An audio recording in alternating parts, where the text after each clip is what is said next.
and welcome to another episode of This Week in Cleantech, a roundup of the week's biggest stories you need to know in climate and clean energy in 15 minutes or less, with an asterisk on that. Today is Friday, August 11th, 2023. I'm Renewable Energy World Senior Content Director John Engel, joined again by Cleantech PR veteran Mike Casey of Tigercomm. Good to see you, Mike. Hello, Mr. Engel. I think you should give us credit. We got done in 15 minutes and 46 seconds last week. We're getting better at this. So I think in time that asterisk is going to come off. That's my prediction. And I do see your messages coming in, a faithful listener that says, why don't you keep it within 15 minutes if you're going to promise that? We're trying our best. We will get to that momentum here shortly. But Mike, how you doing? I'm doing well, my friend. Good. It's been a good week. Good. Remember, we want you all listening also to be part of the show, so nominate those stories that caught your eye each week by emailing thisweekincleantech@tigercomm.us, and we'll have a link in the episode description as well. Mike, you want to get us started? Yeah, number one, we have a Marie Novick story in the Wall Street Journal titled "Big Oil's Talent Crisis, High Salaries Are No Longer Enough," which talks about the difficulties oil companies are having in today's talent market, given that younger workers' concerns about climate destruction are prevalent. John, what did you make of this? Well, clean energy and climate companies are facing the same talent crunch. So I don't think that's exclusive to big oil or conventional energy. But this is showing us that the best and brightest want to be part of the solution, not the problem. And that's going to dictate how universities and programs follow the industry and try to serve it. And I don't know that big oil companies saying, look, we're doing low carbon technologies as well, is going to be enough. What about you, Mike? We recently interviewed a leading recruiter that serves the clean economy, and she's a very smart woman, and she explained that the mission of employers really, really matters to the younger parts of the workforce. So millennials and Gen Z in particular, they just don't want to work for polluters who they now are clear are imperiling their future. And I think this piece also notes that the collective disinterest has affected university enrollment in petroleum engineering programs. I think to the oil companies, I would say when you greenwash instead of actually commit to establishing a productive relationship with the clean energy transition, it comes with brand costs for your industry. And so, ExxonMobil's silly algae experiment, which they recently called off, people pay attention to that. It matters. And I think that these are chickens that are coming home to roost. John, what's our second story? Yeah, this is from Robinson Meyer from Heatmap News. The U.S. government will pay to remove carbon from the atmosphere, discussing the federal effort by the Department of Energy to pay companies to remove CO2 from the air. Mike, what caught your eye on this one? I've been a skeptic of carbon capture and removal for a long time, but I have to say that the growing gap between what we should be doing to address the global climate crisis and what we are actually on track to do has had me rethink that. And I've had it recently explained to me that if we're going to get carbon capture from the air scaled so it's affordable, we have to master and get the economics down around carbon capture and removal from the smokestack. That the latter helps the former scale.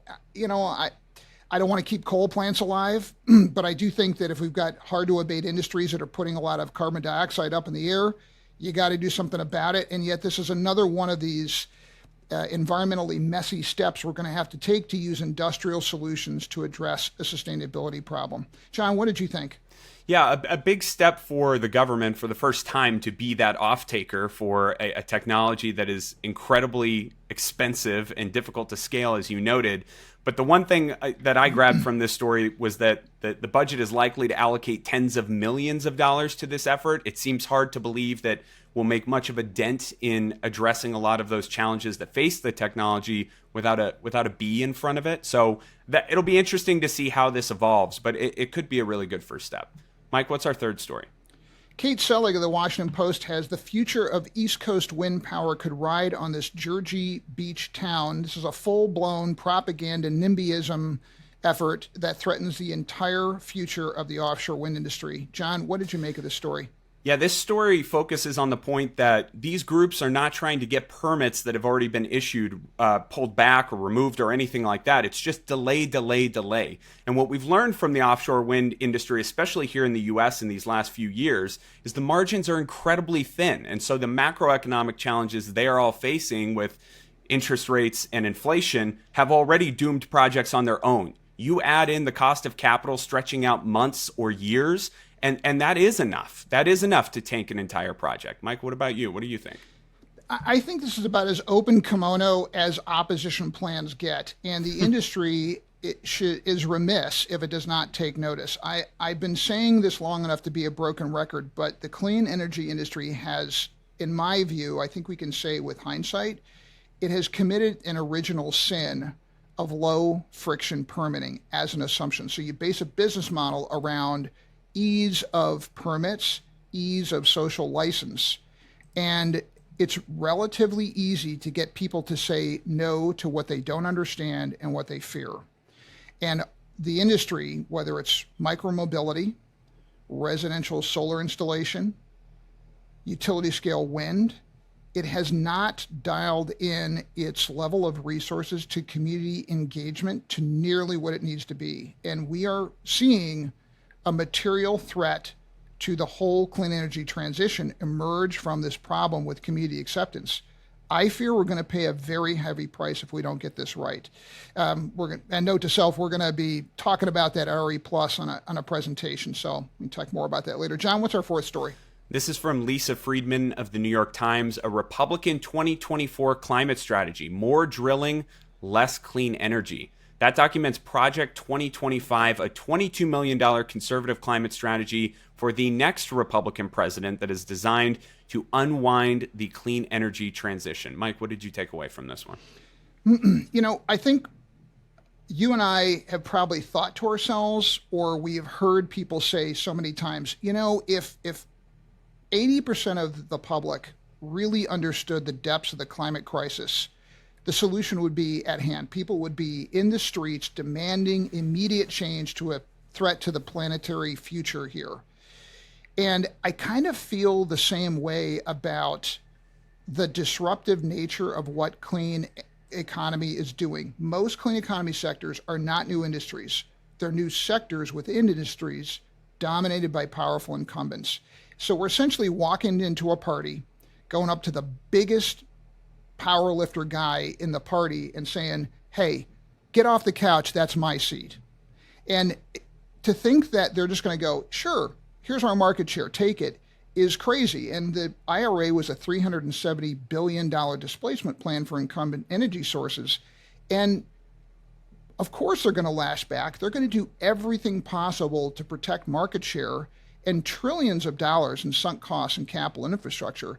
So I think it's a bummer that this plan exists, but its robustness and its aggressiveness should wake us up to the fact that we are taking on really big incumbents. We must do this, but we must do it at scale. John, what did you think?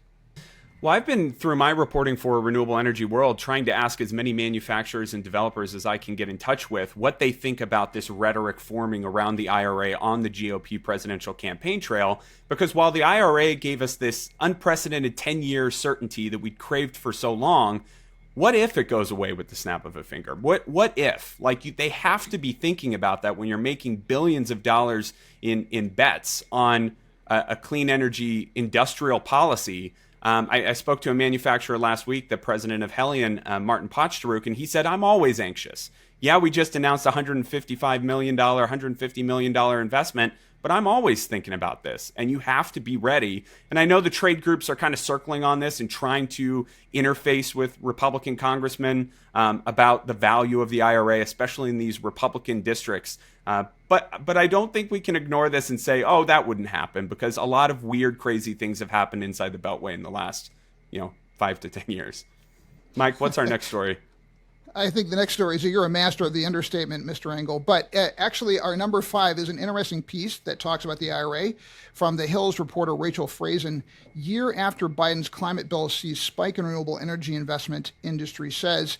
And Rachel has agreed to join us, so I think we ought to bring her on to talk about her story. Rachel, welcome to the show. Hi, thank you guys for having me. All right, so Rachel, tell us about how the story came about and what's the big takeaway that people working in clean tech should have once they've heard about the story. Sure. So, a trade group, the American Clean Power Association, put out this report recently, which found that, in the year or so since the IRA has passed, there's been massive investments into the sector. It's been more than the last 8 years combined. So, I guess what that tells you is that at least to some extent, these tax credits are working to incentivize, clean energy production. Rachel, I was on that reporter call with the ACP along with you and listening into how they're framing all of this data. And we've gotten a couple of reports already. I think E2 has released a couple on the investment that's happened since the Inflation Reduction Act. Did ACP give you any indication of how this message is being driven home in those Republican districts, those Republican states that we were just discussing, where we know the Inflation Reduction Act didn't receive any support? Is there any traction in getting that message home that this law is working? It's a good question. I think that is something that the Biden administration is trying to do. They're always talking about how, for example, in Marjorie Taylor Greene's district, there is some of this investment. So that is a message that they're trying to get out there. But at the same time, in the general public, I don't know how much awareness there is about the Inflation Reduction Act. I think outside of the Beltway, a lot of people don't really know what it is. So, I think that they are trying to get the message out there. And I think that reports like this, the sector might be trying to help them out. But Rachel, in your reporting, do you get the sense that our industry is doing a very good job of getting Republicans enrolled in the clean energy transition? I'm struck by the numbers that the Post recently had, I think based on Pew polling, that showed almost a 60% gap in how Democratic voters and Republican voters felt about clean energy being built near them. Only 33% or 36%, whether it's wind or solar, like the idea of renewable energy being built near them. And I just think that for the last 10 years since Solyndra, this sector just hasn't been able to find its footing with Republican lawmakers, much less Republican voters. I'm hoping you have observed a more optimistic fact set than my interpretation. I think it depends on who you're talking about and where. I think that, in the states, for example, you've got state governors in Republican states who are very supportive of the transition, or at least supportive of, jobs in their states that are provided by these industries. But on Capitol Hill, it is a bit different. I think generally where the party stands is kind of against this transition, as in opposition to oil and gas and even coal, because I think, there are a lot of Republicans from those kinds of districts. You do have some Republicans on Capitol Hill who are interested in pursuing clean energy, either in addition or, to the fossil fuel industry. And you have some Republicans who have pushed back, but they're not very many in terms of, the attempts to repeal these tax credits. I think Nancy Mace was one of them who, didn't want necessarily to repeal, or who, struggled with the repeal of the tax credits when Republicans were voting on that. Obviously, it did not, make it to the White House or to President Biden, past President Biden, but, it is something that they've been pushing for here on Capitol Hill. Do you have a sense of numbers? Like, could you fit all those pro-renewable Republicans in a phone booth, or is it a little bit more numerous? I think it depends, I guess, on how you would put it. There might be somebody who would say that they are pro-renewable or pro a certain technology, say hydropower, but, wouldn't necessarily be, pro-subsidy. So I think it sort of depends on how you characterize it and what exactly you're talking about. Rachel, we probably have time for one more before I get more messages about us not doing this in 15 minutes or less. My question for you, just out of curiosity, as you're approaching your beat as an environment and energy reporter, what are you most interested in seeing from the Biden administration as it deploys what is, the first real climate and clean energy campaign, or a campaign based on that agenda at the national scale, while Republicans seem dead set on rallying against these incentives? The Biden, I can't even say Bidenomics when I read it all the time. I can't even speak it. Will it work is the biggest question for all of us. But How is that being rolled out, tangibly? Yeah, so they've taken on this Bidenomics, I guess is how I would say it, this You nailed it. catchphrase, to sort of promote what, Biden economics. And they have made it very clear that, the energy transition and promoting renewables is a big part of that.